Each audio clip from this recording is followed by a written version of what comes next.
Syrian officials say an Israeli airstrike has destroyed part of Iran's diplomatic compound in Damascus. Iran's Revolutionary Guard says one of its senior commanders was killed, along with several officers in the suspected Israeli airstrike. A foreign ministry spokesperson in Tehran says it's considering a response and punishment for the attack. This is what's left of the Iranian consulate in Damascus. Officials say an Israeli airstrike on the building killed several people, including members of Iran's Islamic Revolutionary Guard. We strongly condemn this criminal act, carried out by the Zionist enemy, which led to the death of some innocent citizens who were passing by the street. So again, we emphasize our position besides our brothers in the Iranian embassy and the Islamic Republic of Iran, and we can assure that Syria and the Islamic Republic don't forget their enemies.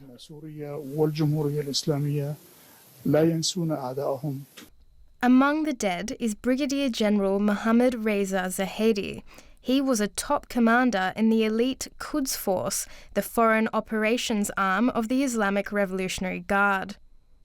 The Israeli military hasn't commented on the attack, though Israel has been increasing its operations against Iran-linked forces in Syria since the October 7th Hamas terror attacks. Iran says it reserves the right to retaliate. We told you before, the Zionist entity knows very well that such crimes and any kind of crimes will not remain without response. As rescuers comb through the rubble for survivors or bodies, concerns over a rapid escalation of violence in the region are rising. Let's bring in Roger Shanahan here. He's a Middle East analyst and military expert based in Sydney. Thanks for joining us, Roger. Tell us, Israel has allegedly struck the Iranian diplomatic compound in Syria. From a military point of view, why would Israel choose to do that now? Well, you would imagine that given the seniority of the military personnel that they were targeting, that it presented an opportunity where they had very solid intelligence.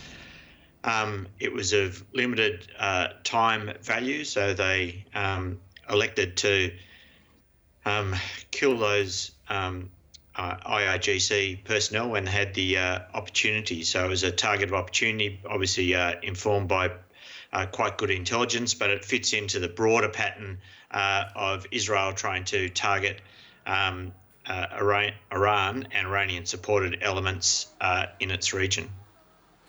Now, several high-ranking members of Iran's Revolutionary Guard Corps are said to have been killed in that attack. What do we know about them? Yes, from what we know is that the IRGC commander for pro-Iranian forces, we're largely talking about Hezbollah here in Syria and Lebanon, was killed, including along with his deputy.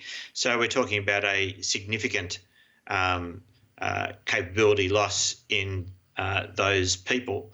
That's going to set back Iranian operations in the region somewhat. Everybody can always be replaced, obviously, but given the seniority of the people that were killed in one fell swoop, it shows, as we said before, that Israeli intelligence was quite solid on this occasion.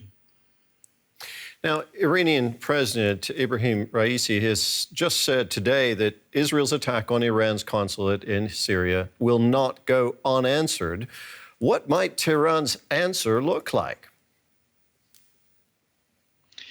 Yeah, listen, this is a very good question, and it's one that I think analysts and governments also grapple with. There's the two questions. These are senior IRGC officers, so their value to Iran is significant. That kind of attack really can't go unanswered if you want to maintain some degree of deterrence on the Iranian side. And so you'd be looking regionally to strike Israel directly, if that's possible. So you're probably looking at pro-Iranian groups in Syria or Iraq or Hezbollah in Lebanon, but there's only really a limit to what they can do. And then you're looking at international targets that represent Israel in some way, shape or form. That having been said, Iran has in the past threatened retaliation, but their options are relatively limited because they want to ensure that the situation doesn't go out of their own control. So it's a difficult issue about how Iran is going to respond.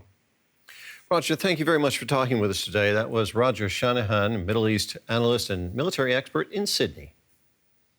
Middle East expert Arash Azizi joins us from Clemson University, South Carolina.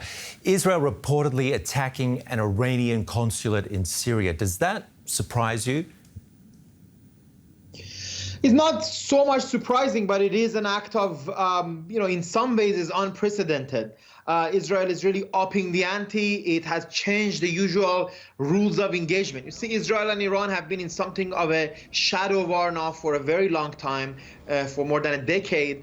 But part of the rules was that, you don't do actions like this.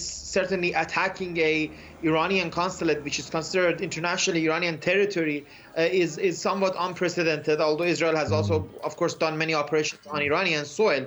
But also it killed a rather high-ranking IRGC official. Zahedi was very important, in many ways in charge of the operations of the IRGC in Syria and Lebanon, but it's not entirely unprecedented, as in the last few months Israel has also sort of killed other officials that are not quite at this level, but not so far from it either. But at any rate, it's definitely a dangerous act of escalation. If it was Israel, what has it gained by killing this top commander? Israel has a program of killing top IRGC officials. What it has gained is that it undermines the abilities of the IRGC to support its allies in the regions. That's, the IRGC is the militia that undergirds the power of the Iranian regime. It has a key role in supplying Hezbollah in Lebanon. And also some of the Palestinian forces at times, although really in this case it's mostly Hezbollah and other militias, Iraqi militias, and the rest that operate on Syrian territory. No, but what it has gained also, it clearly is showing that if Iran is not able to respond to this, it shows that it doesn't have any deterrence. Iran doesn't have any deterrence against Israel, and from the initial responses, if you look at what the foreign minister is saying and what the foreign minister's spokesperson is saying, it might appear that Iran will do some sort of retaliation, I think, against a U.S. Force somewhere in the region. There are tons of U.S. forces in the region. They might do some sort of a retaliatory attack, perhaps one that wouldn't even lead to U.S. soldiers getting killed, as this is another rule of engagement that Iran has usually tried to observe. But there are a lot of push on Iran, of course, amongst the supporters of the regime in Iran and amongst the supporters in the region for a more direct retaliation against Israel. And this really puts us all in a dangerous situation, and the chances of a broader conflict, which is something that Iran has tried to avoid, the United States has tried to avoid, and it's something that many in Israel would also like to avoid, becomes more real by the minute when we see acts like this. Where do you think this will lead, though? It's not, as to what it could immediately happen. My best guess would be that Iran will try to do a limited retaliation so that it wouldn't go to something broader, because Iran can ill afford a broader conflict in the region. Its forces are not ready. It also is trying to avoid a confrontation on a broader confrontation between Israel and Hezbollah, a repeat, if you will, of the 2006 war. Although such a war, if Israel continues on this track, today it also bombed southern Lebanon. Today it might become inevitable. It's also good to point out the role of Russia. Russia, of course, condemned this attack. But of course, if it truly wanted to condemn it, it uses anti-aircraft forces to stop Israel, and it hasn't done that. and also the role of United States and whether the Biden administration knew about this attack from beforehand and how much did it know beforehand, and whether it approved of the Netanyahu government, with which Biden obviously has very open disagreements, and you can say it's almost fed up with some of its actions. These are also some of the other questions that will determine what happens next. We should also remember that the U.S. and Iran are semi-secretly talking in Oman between each other. Of course, we don't know the content of those talks, but imagine that calming things down are their main goal. Interesting analysis there from Arash Azizi. Thank you.